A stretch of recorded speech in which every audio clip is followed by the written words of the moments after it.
মুহতারাম হাজিরিন, মহান আল্লাহ রব্বুল আলামিন আমাদেরকে সৃষ্টি করেছেন তার ইবাদতের জন্য। আমরা সবাই জানি মহান আল্লাহ রব্বুল আলামিনের সৃষ্টির একমাত্র উদ্দেশ্য আমাদেরকে সেটা হলো তার ইবাদত করা। ইবাদত বলতে শুধুমাত্র নামাজ, রোজা, হজ, যাকাত কিছু করণীয় এর নাম নয়। ইবাদতের নাম করণীয় যেমন ইবাদত, বর্জনীয় বিষয়গুলো থেকে বেঁচে থাকাও ইবাদত।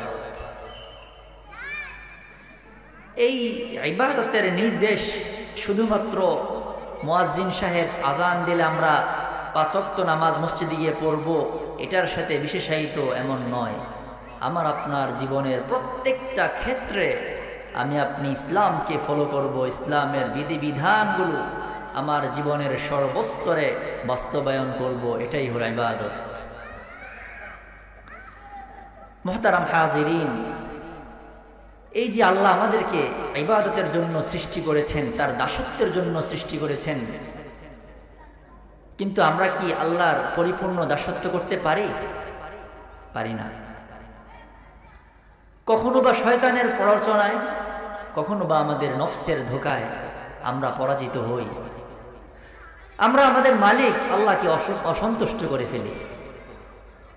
আমরা আমাদের মালিক মহান রবকে অসন্তুষ্ট করে ফেলি। তার রবের হুকুম, আমাদের রবের হুকুম যেটা, আমরা মানতে পারি না।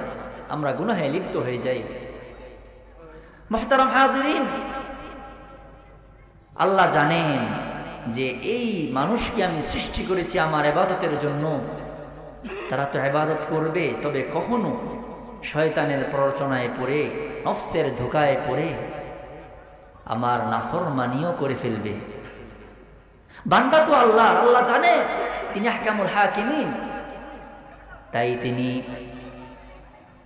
ইবাদতের নির্দেশ যেমন কোরআনে দিয়েছেন, কোরআনে তিনি জানিয়ে দিয়েছেন আমাদের সৃষ্টির উদ্দেশ্য, ওমা খালাকাতুল জিন্না ওয়াল ইনসা ইল্লা লিয়াবুদুন।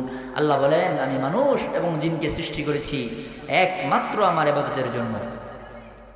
কিন্তু আমরা আমাদের জীবনে পরিপূর্ণ আল্লাহর ইবাদত করতে সক্ষম নই, শয়তানের কারণে, আমাদের নিজেদের নফসের কারণে। কিন্তু আল্লাহ সুযোগ দিয়ে রেখেছেন। আল্লাহ জানেন বান্দা তো আমার, এই বান্দা কখনো শয়তানের ধোঁকায়, কখনো নফসের প্ররোচনায় পড়ে, কখনো পরিবেশ পরিস্থিতির কারণে আমার ইবাদত থেকে গাফেল হয়ে যাবে, শয়তান তার দ্বারা গুনাহ করিয়ে ফেলবে। কিন্তু আল্লাহ পাক আমাদেরকে অতি মায়া করে, অতি দয়া করে সৃষ্টি করেছেন।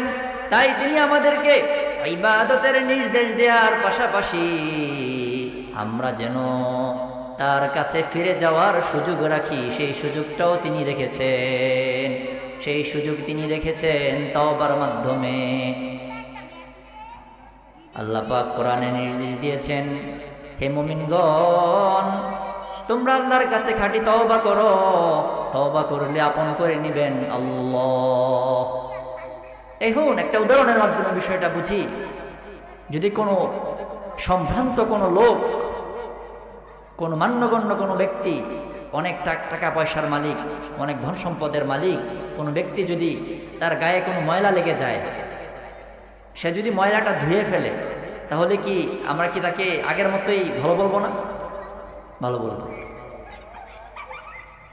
আল্লাহর ইবাদত করার জন্য আল্লাহ আমাদেরকে পাঠিয়েছেন, কিন্তু নফস ও শয়তানের কারণে যদি কখনো আমরা গুনাহে লিপ্ত হয়ে যাই, তাহলে আল্লাহ বিধান দিয়ে রেখেছেন যে হে মানুষ, তোমাকে শয়তান ধোঁকা দিতে পারে, নফসের প্ররোচনায় পড়ে তুমি গুনাহ করে ফেলতে পারো, তবে তুমি কাল বিলম্ব করো না।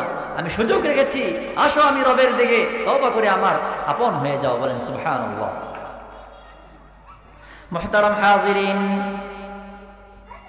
মহান রব্বুল আলামিন তাওবার নির্দেশ দিয়ে কোরআনে পাকে বলেন, ইয়া আইয়ুহাল্লাযীনা আমানু তুবু ইলাল্লাহি তাওবাতান নাসুহা আসা রাব্বুকুম আন ইউকাফফিরা আনকুম সাইয়্যাতিকুম।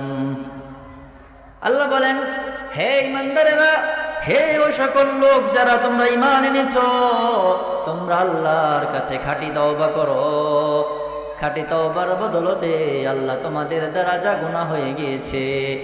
তোমাদেরকে তো ইবাদতের জন্য সৃষ্টি করেছি, আমাকে ভালোবাসার জন্য সৃষ্টি করেছি, আমার সাথে মুহাব্বতের আদান প্রদানের জন্য সৃষ্টি করেছি, আমার সব বিধান জীবনে বাস্তবায়নের জন্য সৃষ্টি করেছি, সেটা তোমার ভালো লাগুক কিংবা মন্দ লাগুক। কিন্তু যদি তুমি কখনো গুনাহ করে ফেলো, দেরি করো না, ফিরে আসো, আমার কাছে তওবা করো।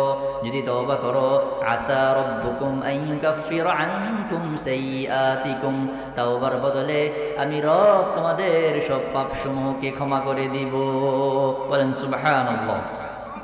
মহান রব্বুল আলামিন কোরআনের অপর এক আয়াতে বলেন, ওয়াতুবু ইলাল্লাহি জামিআন আইয়ুহাল মুমিনুন লাআল্লাকুম তুফলিহুন। হে মুমিনগণ, যারা তোমরা ঈমানের দাবি করো, তোমরা তো সব সময় পবিত্র থাকতে চাও, কখনো গুনাহের কদর্য তোমাদের লেগে গেলে তোমরা তওবা করো।